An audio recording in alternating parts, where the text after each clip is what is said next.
So I think it's really important for us to understand the scale of the problem of cancer, and how we are likely to see it change over the next few years globally. Yeah. So there was a time when cancer was thought of as a Western disease, where infectious diseases were the dominant cause of death within India, and these were Western diseases where infectious diseases were less of an issue. But what has happened is that with development globally, and in particularly in India, and we're seeing the fast pace of change, what are known globally in the healthcare field as non-communicable diseases, or NCDs, have become important just as much in India as in the rest of the world. Yeah. Okay. And within NCDs, the sort of important diseases that we often focus on are heart disease, stroke, and cancer, and diabetes. These four are probably the dominant non-communicable diseases globally that are the most important causes of death. Okay. Okay. That leads us on to one other thing that you were asking about, is what causes cancer.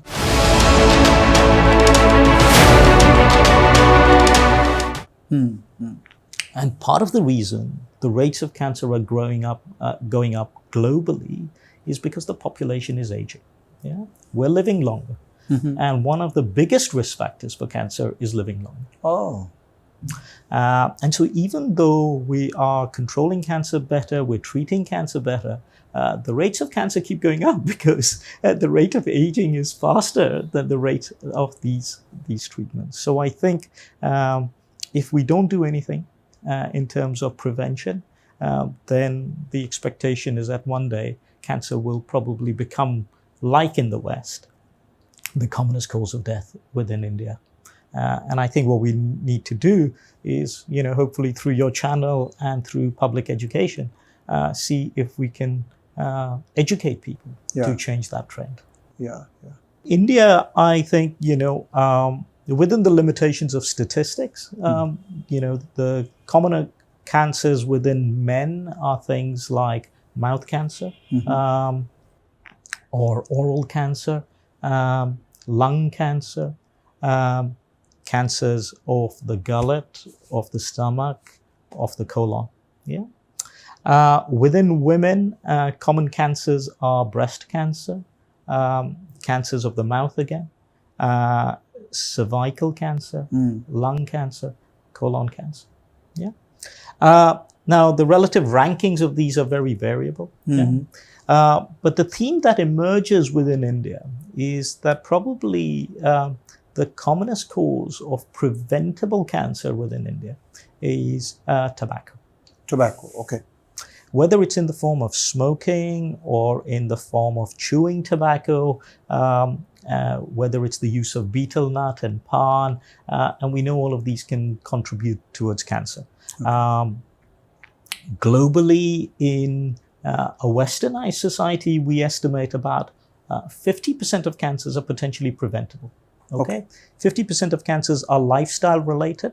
Another 10% is probably genetic. And another 40% is a bit of a mixed. We often think of it as polygenic, but, or we can call it bad luck. Yeah. Okay. But 50% of cancers in Western society is preventable through a number of lifestyle effects. Okay. In India, that number is probably higher.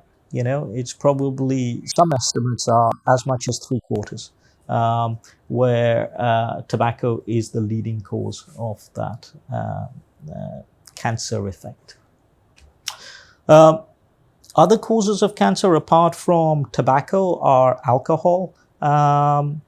Viruses can play a role, and now with COVID, we've become a lot more familiar with viruses. Yeah. But there's a particular type of virus called HPV, human papilloma virus.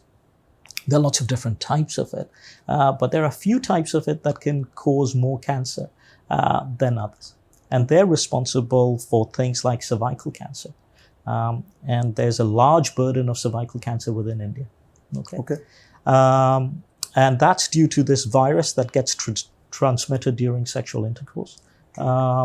And can also cause other cancers, and it can cause mouth cancer as well. Okay. Okay. And so there is a real scope for preventing this cancer. And some people do say that, there's an ex-guy who has lived till 95 years and he was drinking every day, nothing happened to him. Yeah. So it's actually, there is no clear-cut formula which we can say that if you drink so much or you smoke so much, you will get cancer. You're right, but we need to think about it in a little bit more sophisticated way. Okay. And we're getting that information coming through, okay? Because that's a puzzling question, right? Yeah. So what we know is there's a competition between processes happening. So let's think about what this changing a tick to a cross and a cross to a tick means in terms of biology. So our DNA, in a very simple way, is simply a book where everything is written in simply 4 alphabets. Okay. Yeah? A, G, C, and T. Okay. Yeah? Just these 4 letters make up our whole DNA. Okay? I couldn't tell you the answer of how many cells in the body, but I can tell you how many letters there are in the DNA. Okay. So there's 3 billion letters. Okay? Just 3 billion letters make up the whole human body. Okay. Okay? Now, when we say a tick has become a cross or a cross has become a tick, what we're talking about is often a simple spelling mistake. Oh, okay. Okay? Where there should be an A, it's become a G. Where it's a T, it's become a C. And when that spelling mistake happens, it changes the shape of the proteins or the amino acids that it gets converted into. And that means our proteins work in a different way, and that means the cell becomes cancerous. So Vivek, we were talking about, these spelling mistakes. Yeah. So the question is, what causes these spelling mistakes? Yeah. Now, one of the things in medicine and in biology we've often struggled with is bizarrely why we don't have more cancers. Okay. Why do I say that? Because as we're growing, we need to make more cells. To go from a child of 5 kilograms to an adult of 60, 70 kilograms, there's a massive increase in the number of cells in our body. Right. The cells themselves are not getting bigger and plumper. The number of cells are generally increasing. So each time we copy our DNA, 3 billion letters, there's going to be a risk of a mistake, right? Yeah. There's going to be a copying error. And we estimate that there are probably 1 mistake per billion, right? So as we make copies, every time you divide a cell, you're probably making 3 mistakes. And that will, if there's no other process, will carry on accumulating. But the body is very clever, okay? Evolution is very clever. And through a process of evolution, there are checks that happen so that the accuracy of copying is extremely high. And this constant correction of the spelling mistakes is what stops us from getting cancer. Okay. Now, that leads us to the answer to the question you were asking, is why don't certain people get cancer even though they smoke? Yeah. And for them, the answer is it's a competition between the rate of causing damage and the rate of correcting that damage. Okay. Okay. Interesting.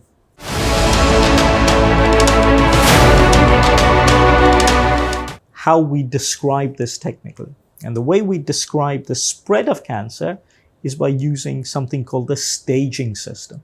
Okay. Right?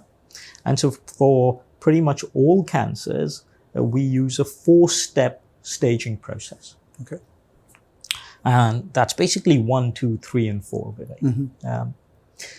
But it's really important to understand that what is 1, 2, and 3 is very different for different cancers.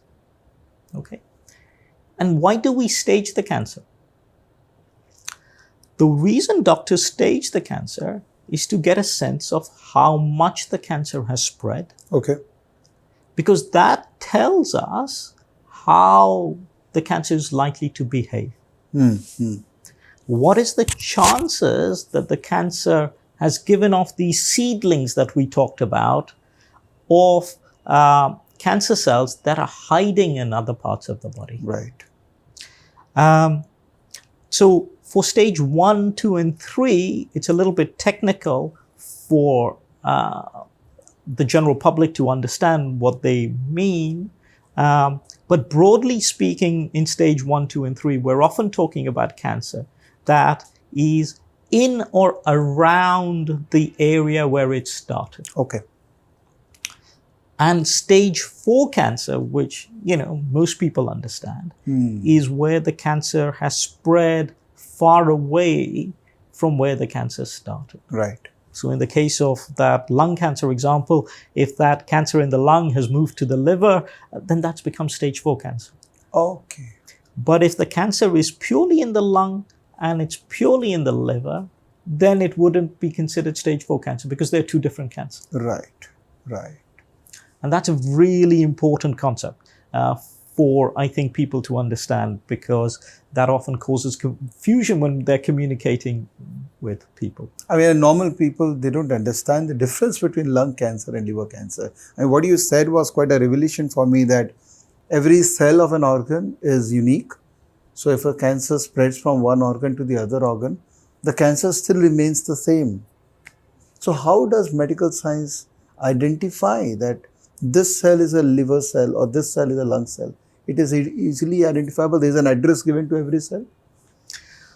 So I think there are two questions here. Yeah. One is a very good biological question, and let me address that, because actually it's interesting. So one of the questions is, as we are growing from one cell in a mother's womb to a whole adult, how do all of these cells that are reading different chapters from the book know where to go? Yeah. And that's the whole field of embryology, and it's fascinating. And it absolutely relies on an address system. So our body has an address system. Nice. So that it knows at any one time where it is. And that's why things are able to orientate themselves. And that's something slightly different to what we're talking about when we're talking about the cancer cell and whether we can identify it. We don't need to look at the address in that situation. Okay. From a patient's point of view, the practical question we have is, can we see the cancer cell in another place? Okay. And this is a challenge. And this is a challenge. And I think it's an important concept for us to talk about. So we talked about knowing how your cancer is going to behave, how aggressive it is, by knowing the stage, how far it has already spread. Now, like you said, that can be a challenge. Let me give you an example. So for normal CT scans, we have conventionally said to reliably detect a cancer on a CT scan, and again, it depends partly on which part of the body and which scanners, and the technology is improving, so things are getting smaller. But traditionally, we used to say that about a centimeter cube of cancer is generally the smallest size at which you can pick it up on a CT scan. Okay. A centimeter cube of cancer is approximately 1 billion cancer cells.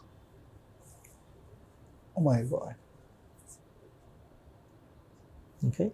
So 1 billion cancer cells is roughly what we can detect. So that's why it gets undetected for a long period of time. Exactly. Till you have 1 billion cancer cells together, then only you can find out whether cancer is there or not. Yeah. Now that's looking at CT scans. Obviously, we can pick things up sooner for cervical cancer and other cancers where we're looking at it and using different technology. But if we're thinking about it in terms of somebody diagnosed with cancer and we want to know how far the cancer has spread, we have certain limitations with technology that are showing us a few billion cells or a few million cells. But we haven't quite got to a level with scans where we're picking up a few hundred or a few thousand cells. Because ultimately, it only takes one cancer cell to have escaped somewhere to then cause the cancer to come back. Unbelievable. And this is important. This is really important. While this is fascinating in technical aspects, it's a real practical problem, because I find the biggest challenge of cancer for our patients is uncertainty. The uncertainty of, is the cancer going to come back or not? And that is directly related to our ability to detect the cancer on whether it has spread or not, or whether there are any cancer cells left behind. True. And so what we need is better technology to be able to detect that. Because when I say to a patient that they have stage 1 or stage 2 cancer, I'm saying that, look, there is a 90% chance that there is no cell hiding somewhere else. If I say to somebody with colon cancer, they have stage 3 cancer, I'm saying there is roughly 65% chance that after their operation, there are no cancer cells hiding elsewhere. But there is could be only one cancer cell. Exactly. So how can we calculate the probability also? So the probability we can calculate by looking at our history of treating patients. So we will often, for example, somebody with colon cancer, we will do an operation. We'll remove the cancer in the colon if the scans don't show any spread. Then we'll look under the microscope to see if any lymph glands are involved. And we know that if the lymph glands are involved, then there's a 2 out of 3 chance that the patient has been cured, but there's a 1 out of 3 chance that even though the scans look clear and everything looks okay and the operation's gone well, that there's a 1 out of 3 chance that there are some small cancer cells that have escaped, that are hiding somewhere else, that our current technology cannot pick up, but that over the next few years will grow and cause the cancer to come back. And, so I don't leave your audience with no hope, but there is real excitement today in the cancer field, because we're starting to use a new technology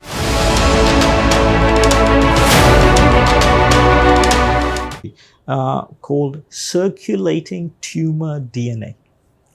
What is it?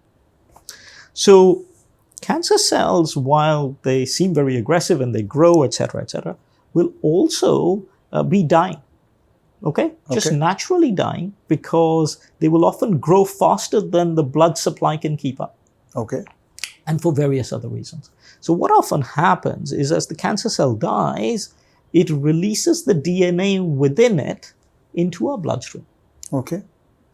And that DNA floats around in small little bits. And that DNA can be picked up these days using a blood test. And if we see that DNA has the signature of the spelling mistakes, then we can have a good idea that this DNA must have come from a cancer cell. And if, for example, we knew the signature of the spelling mistakes in the cancer that was removed at operation and we can match it up, then we get even more confidence. And using that technology, the amount of cancer cells that need to be left behind for us to pick up whether there are these seedlings has gone up significantly. But the carrier of these cells will be blood always? What do you mean? So as you said, blood tests. I see. Yes. No. I think what you're asking, I misunderstood your question. So the way to think about it is from a patient's point of view. What we want is for all our patients to be able to have the simplest possible test. Yeah. Yeah, that causes the least amount of discomfort, Yeah. the least amount of pain, the least need to repeat the test, and the least risk of harm to give us an answer. Technical discussion on the subject. Now I want to go away from technical and more talk about the emotion part, which typically overrules. So once you get an information that you have a cancer or your family member has a cancer, now how to go about it? Because that time your mind will stop functioning, literally. You'll probably say that, oh, whatever doctor is saying, just keep on doing it, keep on doing it. Can we do a checklist kind of a thing that first do this, then do this, then do this? I know giving a universal checklist for all category of cancer will be kind of difficult, but can we still make an attempt that to-dos when you know that there is a cancer?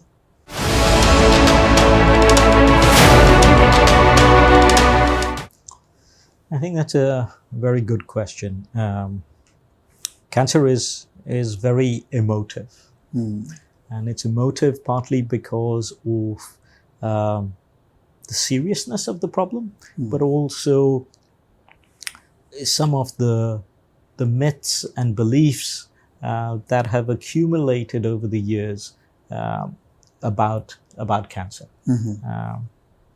On a light-hearted note, because we're going to talk about a very serious topic, I often say to my trainees, a good way of thinking about how cancer has really changed is to look at what's happening in Hollywood.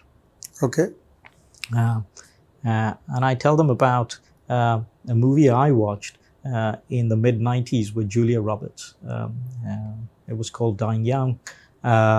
It had Julia Roberts, whose boyfriend in that movie develops a form of cancer. And the stereotype is there of the boyfriend being very weak, having lost his hair, and vomiting in the toilet. And then I say to them, but look what's happened, because you come to the late 2005 onwards, and you have a series called Breaking Bad that wins lots of awards and is very popular. But in that, the main character is diagnosed with lung cancer and seems to be functioning okay. Yeah. If anything, he's going around shooting people. And, while I'm making light of it, I think there's a serious point here. The serious point is, I think it's really important to be aware that the treatment of cancer has changed incredibly in the last 20, 30 years in a positive way. We're not there yet, but I think it's moved in a positive way. And the reason I want to start this conversation with that positive message is because I think that is part of the reason the conversation is often so challenging. Yeah. We have an assumption, unfortunately, that if somebody's diagnosed with cancer, then that's terminal. Yeah. Thankfully, that's not the case, right? In the West, we're approaching a situation where 2 out of 3 people with cancer are cured. Okay. That's not good enough. We want to get to 100%. We're making slow progress, but we're making steady progress. In 1971, Richard Nixon in America declared the war on cancer. Okay. I sometimes laugh about it because he made the declaration on the 23rd of December, 1971, on the day I was born. So I think I was destined to be an oncologist. Amazing. But at that time, we were looking at less than 50% cure from cancer. And gradually we've improved. And over 50 years, if we've gone 25%, we're making a 0.5% improvement in the cure rate of cancer per year, but without the volatility of the stock market, which you know more than I do. So we are making progress, and I think that progress is accelerating. So I think the first thing I suggest to people is when they are being confronted with the diagnosis of cancer is not to lose hope. I think that's really important, because we don't know often at that initial stage of what the stage of the cancer is, what type of cancer it is, how treatable is it. And I think these are pretty sophisticated conversations. So that's number one. Don't lose hope. Okay. Number two, ensure that all the information is available. Okay. What do I mean by that? Because of some of our concerns and worries about cancer, there is naturally a feeling that we need to act very quickly. Right. We create, as a result, a sense of emergency and panic, which may not really exist. Right. And that can often lead us, into more emotional stress, and two, potentially to take a course of action which may not necessarily be the right one in the long term.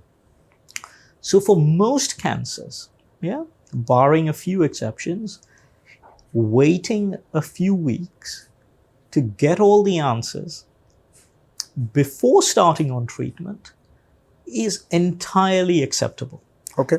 And is unlikely to change somebody's stage of cancer. If the cancer has spread, it is unlikely to have changed within a few weeks. All right. Similarly, if it's not spread, it's not going to spread necessarily in the next few weeks. So point number two, make sure we get all the information. Okay. Now, what all that information means is slightly different in different cancers. Yeah.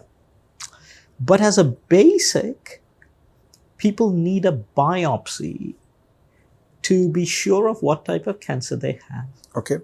Scans can tell us if somebody is likely to have a cancer. But the treatment of that cancer is going to depend to a large extent on what it looks like under the microscope. Okay? Because there are different flavors of cancer. And that information you won't get without a biopsy. Okay. So a scan is important, a biopsy is important. And these days, a third thing is becoming important. As we learn more and more about the genes that go wrong, that cause the cancer, the spelling mistakes, they are becoming important in telling us, A, how the cancer is going to behave, but B, on what drugs we can use to treat that cancer. All right. So one of the terms that is becoming very popular in medicine, quite rightly so, is the concept of personalized medicine. Okay. What do we mean by that? What we mean by that is giving a person the treatment that is precisely matched to their cancer's DNA or biology and the person's biology. And we're starting to see examples of that emerging, and that's where all that excitement is, with drugs that are working remarkably well. And we often refer to them as targeted drugs. And chemotherapy is starting to become, it's still really important, it's still the mainstay of cancer treatment, but it's starting to become the older model of treatment. And I'm sure we'll get a chance to talk about that a bit more. Right.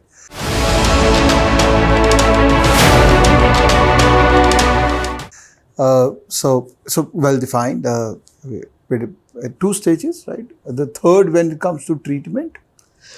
So, in terms of the treatment itself, there are different modalities of treatment that we think about when it comes to cancer. So, we have 3 main modalities of treatment. One is surgery, where what we're looking to do is operate and remove the cancer. Okay. Generally speaking, with the aim of cure. Okay. And that is usually appropriate when the cancer hasn't spread to other parts of the body. Okay. Because if it's spread to other parts of the body, then removing the cancer itself will often not be helpful because you're leaving cancer behind. Okay. Yeah, when you say removing the cancer means removing that organ which is affected by the cancer? Precisely. Okay. Or part of that organ. So, okay. So for example, in breast cancer, we don't have to remove the whole breast, right? Okay. We can remove part of the breast in some women if the cancer is small. Okay. But if the cancer is big, then we might remove the whole breast. Okay. Right? Got it. In terms of the lung, we will try removing the whole lung. Yeah. We'll try removing only part of the lung because we want to preserve as much function as possible. Okay. But we need to do an operation that will ensure that we've removed enough of that organ to minimize the risk of leaving seedlings behind or having cancer on the edges of the operation. Right. So surgery is often very useful. In fact, one of the most useful ways of curing cancer, but it's particularly useful when the cancer hasn't spread too far. Yeah. Now, we'll often also use a second modality called radiotherapy. Okay. Now, there are a lot of variations in radiotherapy. Okay. Let's talk about the general principle of radiotherapy, and then we'll talk about the various types just in general terms. Yeah. So radiotherapy is simply no different from X-rays. So we all have had an X-ray. Yeah. But these are basically higher energy X-rays. Okay. That will go in like an X-ray and damage the DNA. Okay. But the idea here is to cause so much damage that instruction book that the cancer cell has is so damaged that it chooses to die rather than cause more problems. Okay.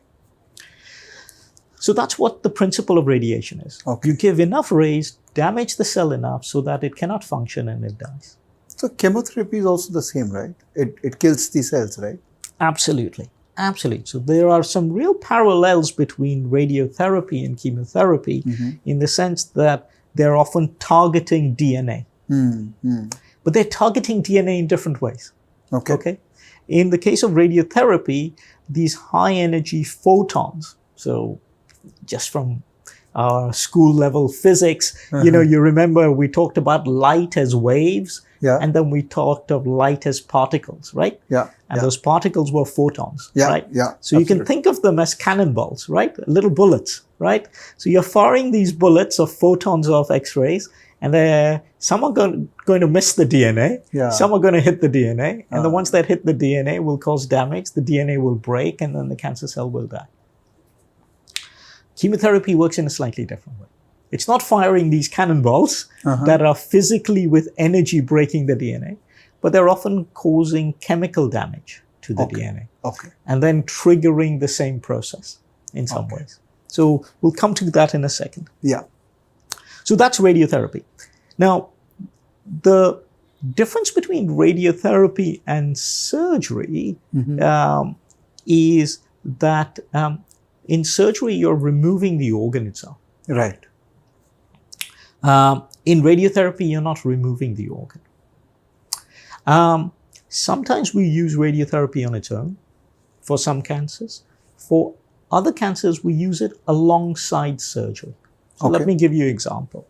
So for example, in breast cancer, in a woman who's got a smallish cancer, who would prefer not to have her whole breast removed, and that's, really important, then she can have a smaller operation called a lumpectomy to remove the cancer, but without removing the breast.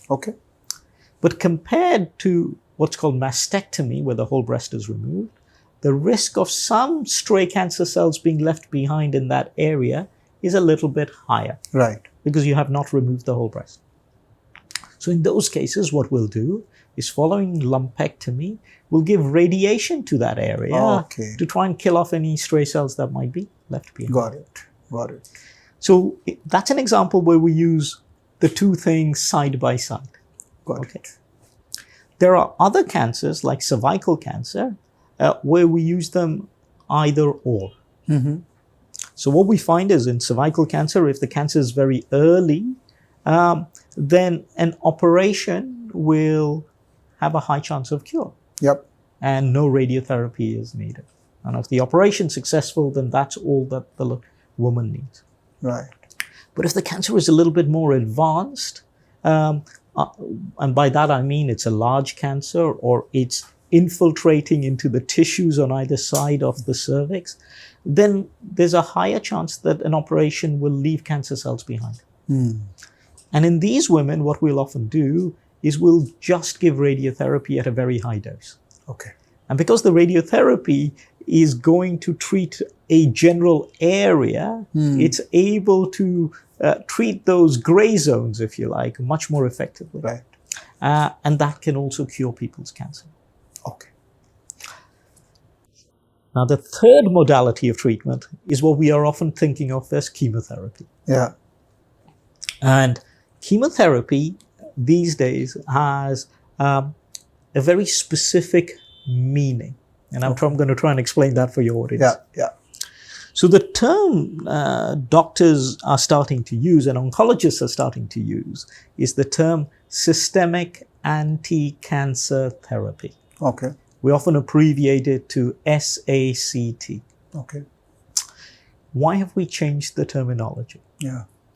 The reason we have changed the terminology is in the old days, we were generally using a class of drugs, chemicals, that were designed to damage DNA in different ways. Okay. Okay? And they acquired the term chemotherapy when chemotherapy simply means chemical treatment. So in some ways, antibiotics are chemotherapy, but we don't use that word. Okay. We've started to use just through habit the term chemotherapy to mean DNA damaging type drugs used for cancer. Okay. Although there are other drugs that work on things like microtubules and things like that, but they're all designed to kill the cancer cell and often designed to kill the cancer cell, exploiting the idea that a cancer cell needs to replicate DNA, then divide and make new cells. And that was the key concept behind which we were targeting cancer starting in the late 40s, 1940s. That's when we started getting the first chemotherapy drugs. Okay. So it's not really been that long that we've been doing that. So as you said, I mean, there's obviously limitation of time and I can get what I can get from you, but I want to talk about this final aspect of cancer, which is, when doctor says, and we see in movies also that ab kuch nahi ho sakta hai, like the finally doctor gives up that we can't do anything about it now. We just have to wait for the inevitable thing to happen. That phase of life for someone who is suffering or for the family, what would you recommend? What should be the mental state at that phase?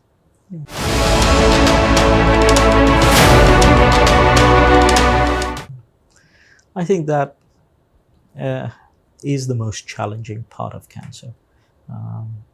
So we think about cancer treatment in three phases.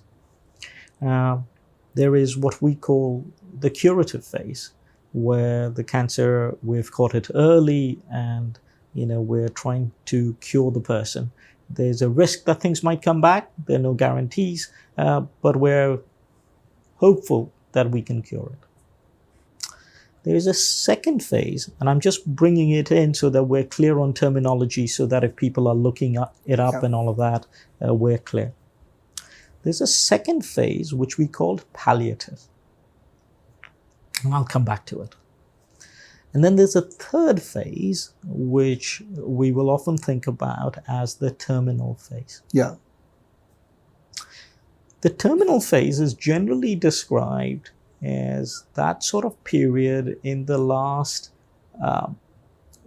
3 or 4 months of somebody's life, where further active treatment to try and control the cancer is not the right thing to do. Right. And that stands separate from what we call the palliative phase. Okay, so we have the curative phase, we have the terminal phase. But there's a phase in the middle called the palliative phase. And I really want to emphasize this for your audience. The palliative phase means that what we're trying to do is control the cancer as best as we can for as long as we can while maintaining quality of life. Okay. And this is a really important point because there is a sense out there that as doctors, our focus is on extending life, but without a consideration for quality of life. But an oncologist will be very clear with you that that extension is really of value if it comes with quality. Right. And these days when we do trials in cancer, we're always trying to measure quality of life, to say, did I maintain quality of life? Because if I didn't, giving somebody an extra few weeks or a few months may not be the right balance. True. So I would like people to be aware that that is just as important to the oncologist as it is to the patient, because to the patient, that is in some ways the most important thing. Right. So quality versus quantity, how many years you want to live with what kind of quality of life? Exactly. So the types of treatments we use in cancer are the ones that we feel comfortable will give quality. If it's not giving more time, which is quality time, then by and large, it never gets to market. Right. We say, well, that's not the right thing to do. Right. I wouldn't treat my family member that way, so why would I treat another patient? Now, there does come a time where the current drugs stop working for a lot of people, especially when the cancer has spread elsewhere. And that comes to that second problem I told you about with cancer, that the cancer changes. So not only is there a spelling mistake in the cancer that causes it to be the cancer, that spelling mistake is constantly occurring. So what we find is that somebody will start off responding to a drug. But because in the background, the cancer cells that are left behind, that haven't been killed off by the drug as yet, have developed new spelling mistakes. Which now allow it to bypass this drug. Yeah. And we call that problem drug resistance. And that means that at some point, a different drug will be needed. Yeah. And so forth. Now, what we're trying to do is develop better drugs so that that doesn't happen. Yeah. And to do that, we sometimes need to combine different drugs so that the chances of the cell becoming resistant to two drugs at the same time is less than one drug. And so that's the challenge of palliative care. Now, coming back to your question of what do we do in the terminal phase, I think that's always emotionally hard. It's emotionally hard for everybody. But if we've done things right during the palliative phase, it can make things easier during the terminal phase. What do I mean by that? I think as human beings, we're surprisingly emotionally resilient. But our ability to adapt to a situation takes time. But given time, we can do it. So when I see a patient, for me, it's really important that I am honest with them and I give them the level of information that they want and they need. Why?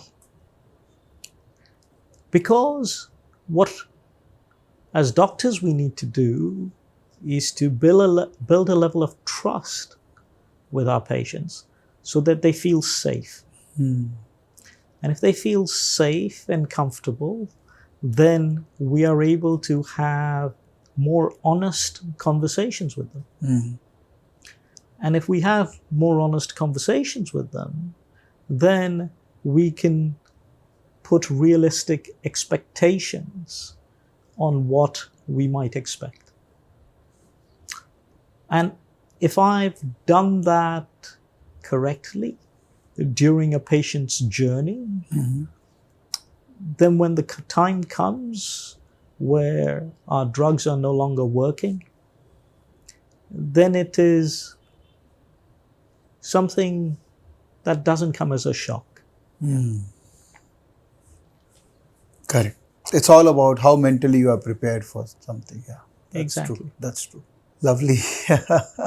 This is really, really opened up my mind, and I think all my learners here, they will get so much perspective. I think Indian society will have a lot of acceptability of this disease. People will start talking about it more often.